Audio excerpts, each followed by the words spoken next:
Hey, John Hope Bryant on travel. So, being counted out.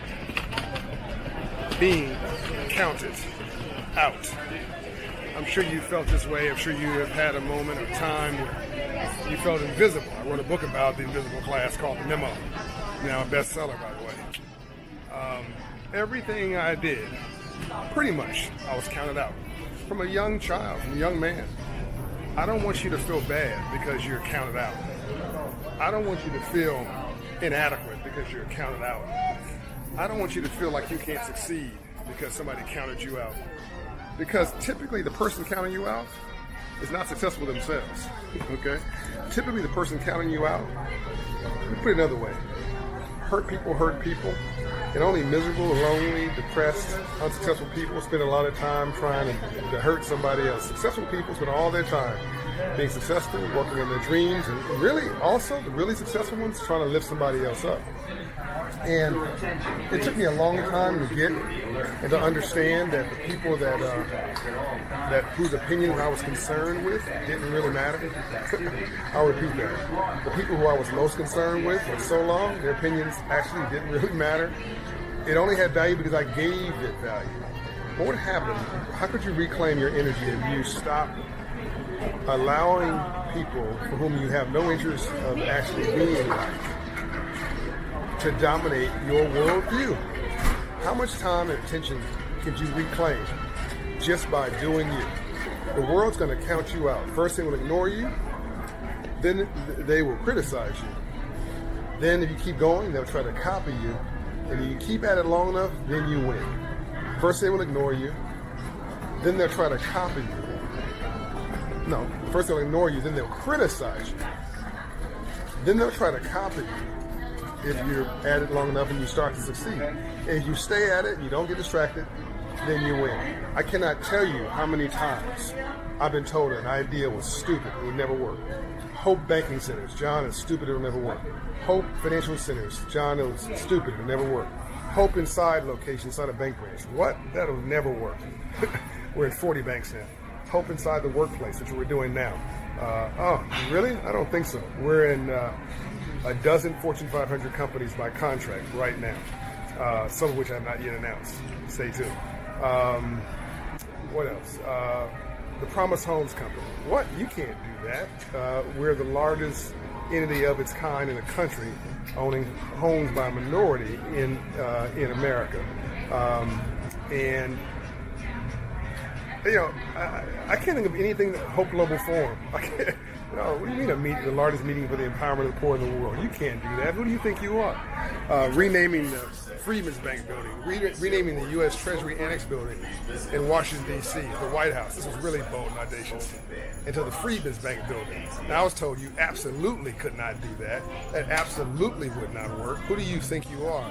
Officials at U.S. Treasury Department even said, who do you think you are? You're not a U.S. Senator. You're not a member of Congress. Who do you think you are? I said, I'm John Hope Bryant. I'm God's child. It's a good idea, and you should do it. Not because of me, but because it's your legacy. This is a good idea for you. So I became the only American citizen to rename a building on the cause of renaming of a building on the White House campus. Look it up. It was the U.S. Treasury Annex building. It's now called the Freedmen's Bank building. Operation Hope Today, which I was laughed at. I mean, I was literally laughed at, player hated, people roll their eyes. Oh, financial literacy. 1992, after the Rodney King riots. Oh, capitalism. Oh, free enterprise. Oh, small business. Oh, who's this guy? What is he talking about? Don't you want to be a politician, John? There needs to be politicians. Just wasn't me. Don't you need to be a civil rights leader? Don't you need to be a preacher? Don't you need to be a mortgage broker? Don't you, whatever box somebody else had checked it, don't you need to be a motivational speaker? All good, by the way, but those for whom this is their calling, they should do it. It was not my calling. None of these things were my calling. I thought I had a sense and a clue of what it was I was supposed to do. And I had to be steadfast in that thing because rainbows only follow storms. You cannot have a rainbow without a storm first. Are you steadfast in your movement and your mission? Do you know what you're put here to do? Do you know why you're doing it? And do you know how much you're willing to go through to get to the other side so you can do it? The first meeting we had for Operation Hope was 18 people there, and I think several of them were my family members. Like every time I try to do something significant, rolling of the eyes and who does the guy think he is and all this kind of stuff. And I just had to push right through it, punch right through it, ignore it, and now, celebrate it. Most successful, whatever. That's why I don't take awards seriously. I don't take myself seriously, because I know that I don't do this for awards. I don't do this for accolades. I don't even do it to be liked. I'd love for you to like me, but I'd rather you respect me and learn to like me than like me and never respect me. And when you get to the pearly gates, God's not going to ask you how big your house is or what kind of rims you have on your car. Or did you go to the club last night? He's going to ask you two things, maybe three. Did you take care of my children that I gave you permission to have domicile over? Are you a parent? And are you a good one? Not a baby daddy, baby mama, a parent. Number two, did you help sustain my small planet, the environment? Number three, did you take care and guard and support the least of these God's children, the poor? He's going to ask you one of those three questions, maybe two or three of them. I don't know about you, but I want to have an answer. The world will count you out, and that's okay. Because hurt people, and whatever goes around comes around. But here's what I have a message for you. You never go wrong doing right. And here's the most powerful one. I can't guarantee you that being positive will make you a success. But I can absolutely guarantee you, listen to me now, please retweet this, share this, quote this, regram this, comment on this.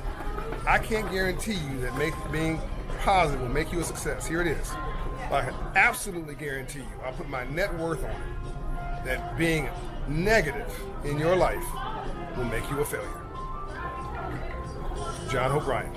I'm out. Go to see my Hope financial coach team at an Operation Hope Inside location near you. 30 states, 150 locations. Yeah, they told me I couldn't do that either. And go take your life back. By the way, $3.5 billion invested in our neighborhoods through Hope Inside locations in Operation Hope's 27-year history. 4 million clients, raising credit scores 50 points in 6 months, 120 points in 24 months. Nothing changes your life more than God or love than moving your credit score 120 points. I'm out. This is a civil rights movement. Spread the word. We're on the move.